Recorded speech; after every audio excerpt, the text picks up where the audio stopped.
Hi, everybody. Hello, hello. All right. Hi.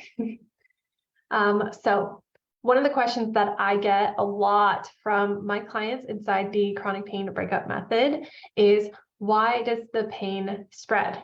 Like, is it possible that pain can actually spread without an injury? And why does it do that? Why does pain spread? And so I figured it might be good to share with you all on here and talk about why pain spreads, because many of you listening may be struggling with that same question. So many of you listening may have had pain that started out many years ago in one location, maybe in your lower back or in your neck. But then over time, it just seems to have spread from one place to another.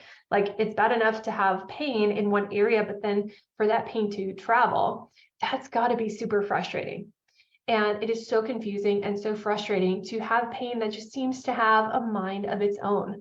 Like, maybe the pain starts out in one hip or in your right side of your lower back, and then it starts to travel. It starts to spread down the leg, and then further and further down your leg. And then, maybe that's where the pain stays for a little while, but then the next thing you know, you wake up and now the pain is on the other side of your hip and your other side of your lower back. And now it starts traveling down the other leg. And the next thing you know, it's working its way up your back. Then randomly one day, your shoulder starts hurting, and that just starts to progress and grows and travels from your shoulder and down and travels into your arm, and then your hand starts to go numb. And then there's this like numbness and tingling in your fingers. And in the meantime, you're starting to get these headaches that just don't seem to want to go away. And so for some of you, you've experienced the situation where you're trying to get treated for your pain, but your doctor or your physical therapist says that you have to just pick one area because we can't treat all of them at once.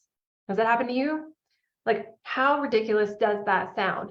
Like, we can only treat one area at a time, so just pick one. It's ridiculous. And honestly, it's kind of BS, because there's absolutely no reason they can't treat more than one area aside from the reason of, well, we have insurance. And sometimes you may get the approval to have one area treated. And so you work on that for a little while, and you do your physical therapy, and then maybe you get a couple injections in that area, and maybe that area even starts to feel a little bit better. But as soon as one area starts to feel better, the pain pops up in another area. And it just feels like this never-ending cycle. The pain spreads and the pain travels. It seems to move, and you're just constantly chasing the pain. I think that this process, this traveling pain, leads to so much more fear and anxiety about what the problem is. Like, what is actually going on? Why is the pain spreading? Why is the pain moving? Right? Why am I hurting in so many different areas? The fear and the anxiety starts to creep in about, like, what is actually going on, right? Did I just re-injure myself? Is my entire body starting to break down? Is something really wrong with me? There must be something really wrong with me. And so if this is something that you can relate to, if you also struggle with spreading pain or traveling pain, I totally understand that fear and that anxiety that you probably feel. It totally makes sense to me that this is super frustrating, that you probably feel really defeated, and that you probably feel a little bit pissed off at the healthcare system for putting up these roadblocks in front of you, like preventing you from getting the treatment for all of your different painful areas. And it makes sense to me that you feel anxious about, like, what the heck is going on, because it doesn't make any sense. And also, this is something that many, many of my clients have struggled with. Like I mentioned at the beginning of this episode, this is something that I get asked about a lot from many of my clients. And as a chronic pain specialist, this is something that I'm quite familiar with. Okay, it's something that is very common for individuals with any kind of chronic pain. In fact, it is actually one of the telltale signs of a nervous system problem, or of a problem, a pain problem that involves changes in the nervous system that cause and contribute to pain. And so for many of my clients, it can be quite validating to have a better understanding of why this is happening, because it can relieve some of that anxiety that they have about like, what is actually going on in my body. And not only that, to give them some peace of mind to know that you're not just crazy and that your body is not just totally breaking down on you. So today, I'll explain a few different ways that pain can spread or travel, or really why does pain spread or move around so much when there isn't really a new injury that happens, okay? So most of the time, if pain spreads, if pain starts to spread, we automatically start to think that it means that there is a mechanical component involved. And that makes total sense, right? Like if you have pain in your foot or you have an injury in your foot, you start to walk a little bit differently because of the pain. Because of that injury, you start to walk different. And so over time, because you're kind of walking funnier, you start to develop pain in your knee. And then that gradually works its way up to your hip or your back, you know? And so the same thing can happen if you have pain in your shoulder. You know, maybe you start to compensate, and that eventually starts to have an impact on the other nearby areas as well, like your neck or your upper back or your shoulder blade, your arm, your elbow, your wrist, your hand, right? All of that, because of the compensatory movement patterns that develop because of an injury. And so that makes total sense. And yes, that is one mechanism for how pain can spread. It does happen. I've seen it all the time in the clinic as a physical therapist, and I have had it happen to me personally. And also, there is just more to the problem of spreading pain than really meets the eye. It's totally possible that pain can spread without any new injury, without any mechanical components. And that's what I'm going to be talking about and sharing with you today. So let's get into it, shall we? So one way that pain can spread is through sensitivity of the peripheral nervous system. So there's this thing that I actually heard about in my physical therapy career called double crush syndrome. Double crush syndrome. It sounds absolutely terrible, doesn't it? Double crush syndrome. Like, I honestly hate the name of it. And I think that it just sounds like one of the most terrifying diagnoses. And I honestly think it's a total misnomer, because the mechanism most of the time doesn't actually involve any crush injuries. But what we see very commonly is that folks with a nerve-related problem in one area tend to have pain either distally or proximally to that area following the course of a nerve.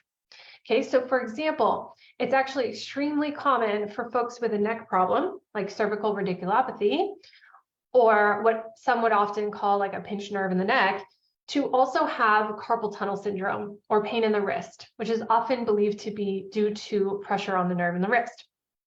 Okay, or vice versa, it's very common for folks with carpal tunnel pain to have pain also in the neck.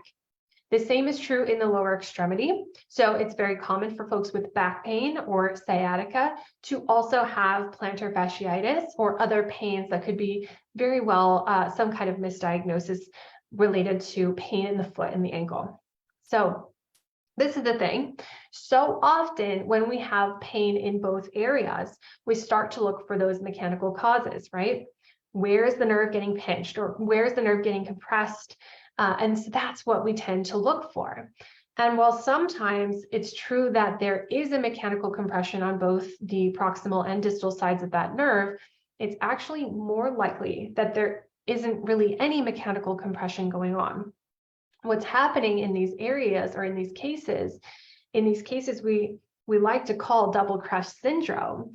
It's not actually a double crush to the nerve. It's more likely that we have a sensitivity in the nerve.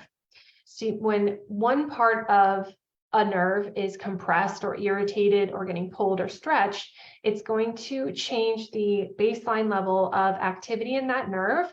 And so parts of that nerve downstream or upstream from that area can also change in their sensitivity.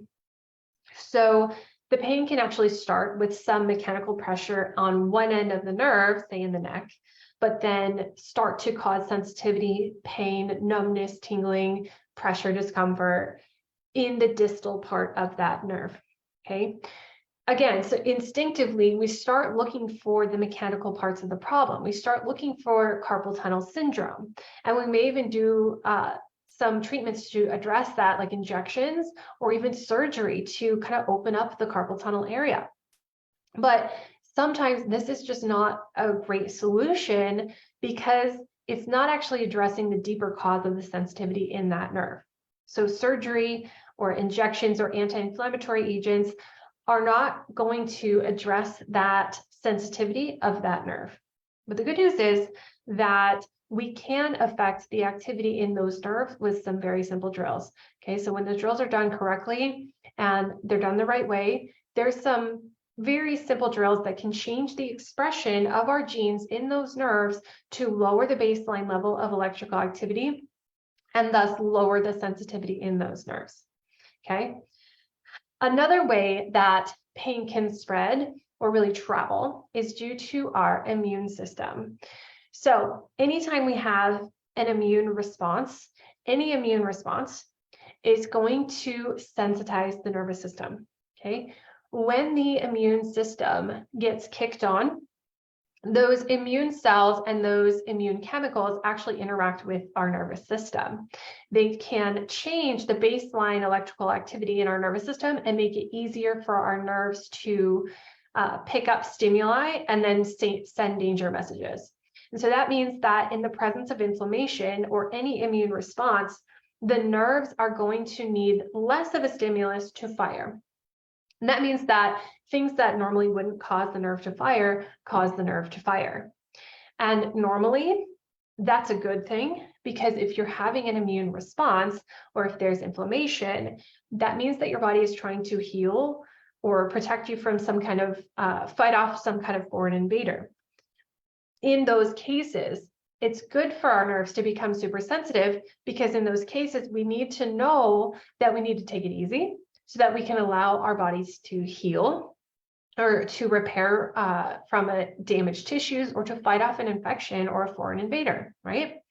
So we want to know that this is going on so that we can rest and allow that healing or that protecting to happen.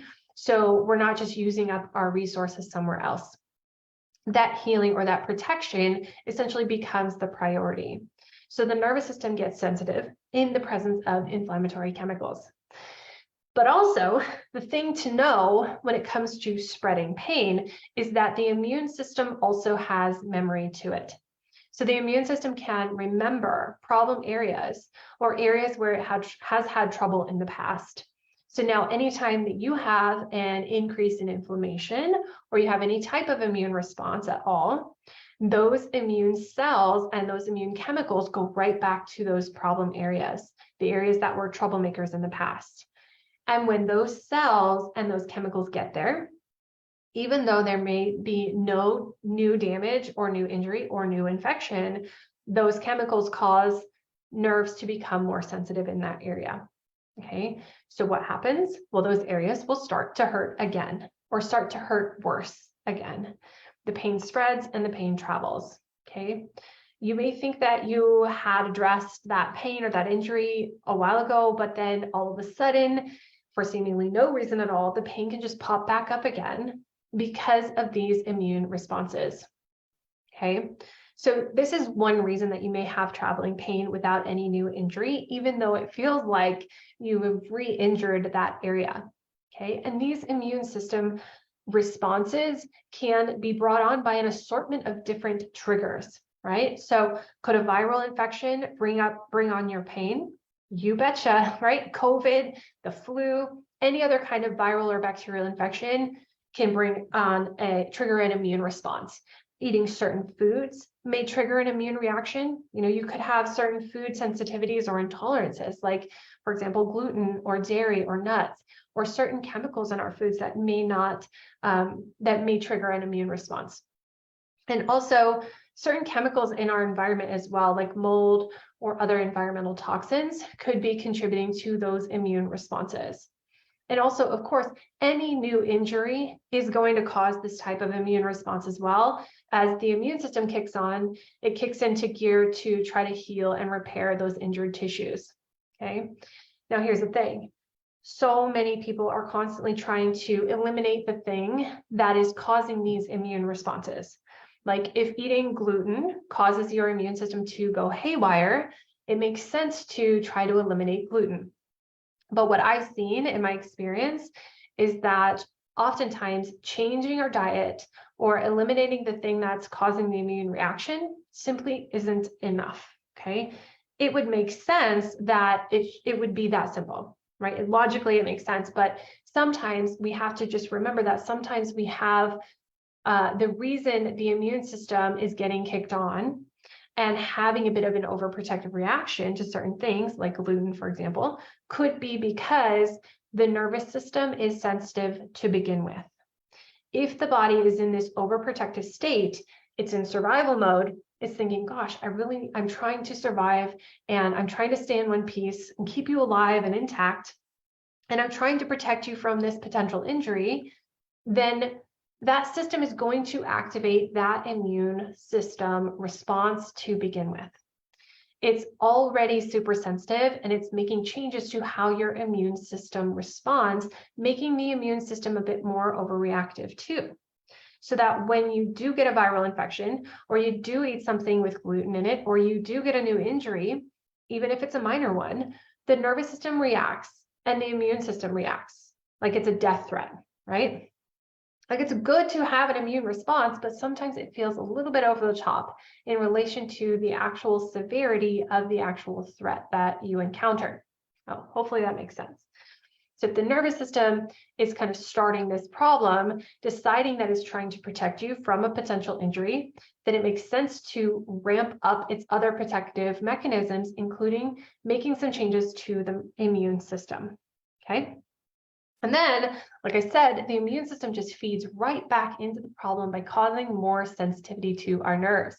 It's a vicious cycle. So we have to put a stop to it by not just changing our diet or avoiding potentially dangerous environmental toxins. We also have to try to change the fact that the nervous system is in this overly protective state, and we have to retrain the nervous system. Okay. Now, back to my list of reasons pain can spread.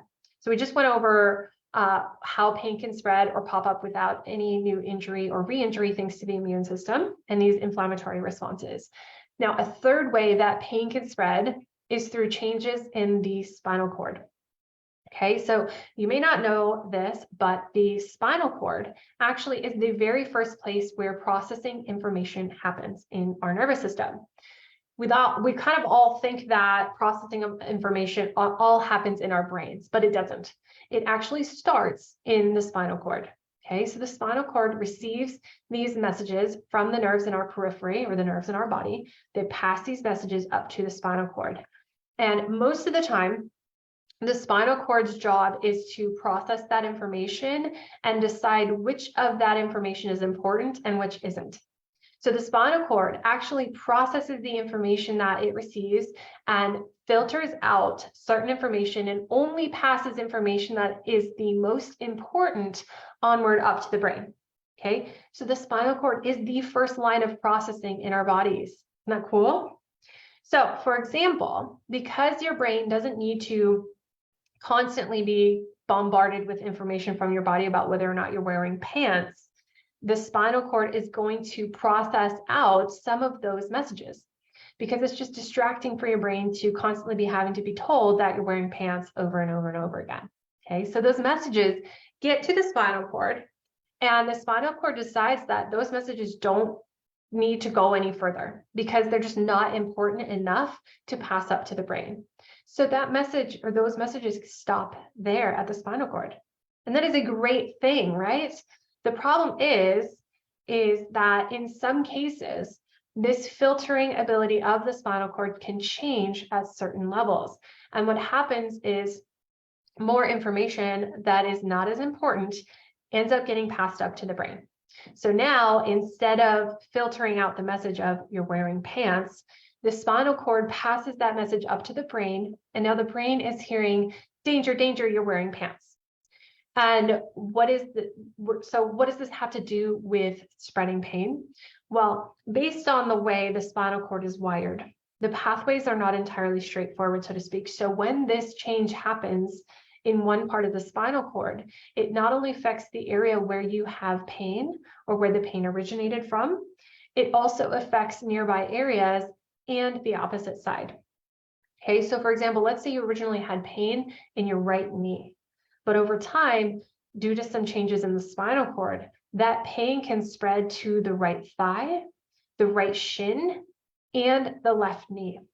Okay, now when pain does this, it can certainly feel like those other new areas have also been injured. And it's normal to think, wow, my opposite knee is hurting now. It must be because I've been walking funny or I've been compensating, and now I have the same problem is starting to pop up on my other knee, which can be super scary and super frustrating and make you want to jump on the phone with your doctor to try to set up an appointment to get an X-ray or an MRI to figure out what's going on this other side. But what we often don't realize is that this change could happen due to the spinal cord, which can cause pain to spread without any injury at all. And this is something that's very common in individuals who have had pain for long periods of time. In fact, this is the result of having high levels of pain for long periods of time. I actually believe that it is the mechanism or one of the mechanisms for which people who experience spreading pain with CRPS and why they have spreading pain with CRPS. That being said, you don't have to have CRPS diagnosed in order to experience this phenomenon, okay? Just saying. Okay, now, the fourth way in which pain can travel and spread is through changes in the brain, of course. The functional ability of the brain can change when you have chronic pain, or should I say these changes may actually be the cause for pain becoming chronic. But either way, the brain can undergo this change where the area of the brain that processes messages from the painful body part can actually lose some of its fine-tuned processing power. And that part of the brain receives information from the body via the spinal cord. Those messages sort of land on that part of the brain, and the brain, not being able to process those messages as well, assumes that the message means that things are bad and dangerous, and that there is potential injury and that it needs to protect you. The problem is when this change happens, it also affects the nearby areas in the brain. So in your brain, your hand is located next to your face. So it is possible that when this change occurs in that in the brain, that border between those two areas is not so clear. And when this problem happens in one area, it can lead to problems in neighboring areas. So what that means is we really need to change this problem by addressing this change in the brain in order to strengthen up the brain's processing power so that it's better able to correctly process the information that it's getting from the body and not getting as confused and not just automatically assuming that it needs to protect. That's really the solution to addressing this kind of pain and this kind of spreading pain problem. Okay, so there you have it, right? We have 4 different ways that pain can spread without any new injury at all. And all of those ways involve the nervous system.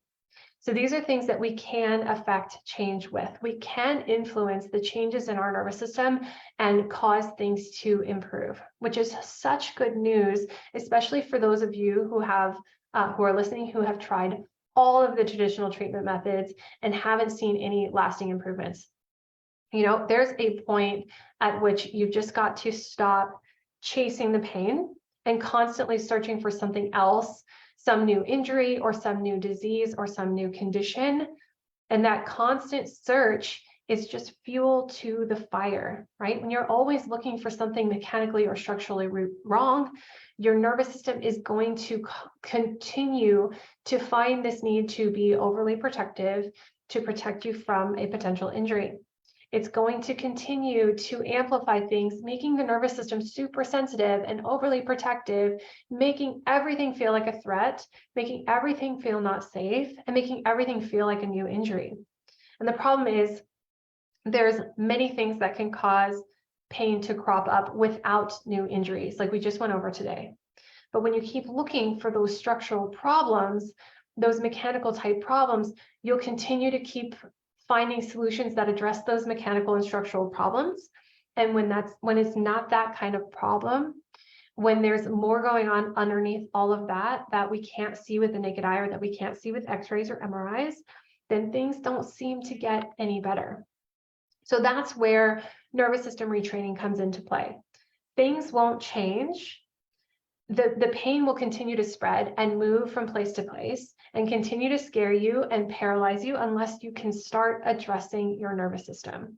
The pain will continue to travel around until you address the nervous system changes. So instead of chasing the pain, don't chase the pain. Let me help you address your nervous system with a simple step-by-step approach, okay?